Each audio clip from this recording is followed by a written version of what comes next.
To bende korka kore jod bura mano ma Suba South Migosi Karoli Omondi to wacho ni okwedo lipot maket koda mano wera ni chal ka gima singogo mago ma bende ne osingne oganda jo Kenya sani to koro chal ka gima iwuondo gi awuonda.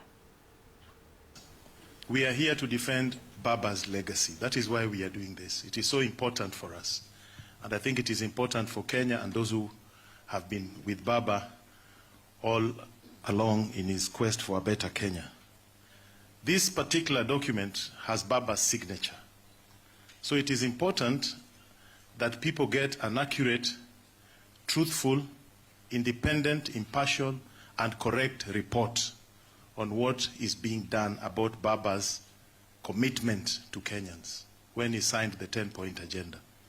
We are here to make sure political fraud is not committed on Kenyans in the name of Baba.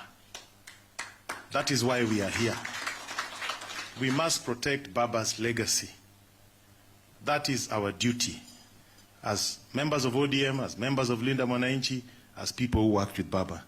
Secondly, whether it is NADCO or whether it is the 10-point agenda, these documents were made in the name of the people. So there must be a people's report, not what you saw yesterday, a conspiracy of some sort. The people themselves must give a verdict. And what we are going to give here today is the people's report on what they think on the implementation of NADCO and the 10-point agenda. And finally, we all have national values in our constitution. There must be accountability.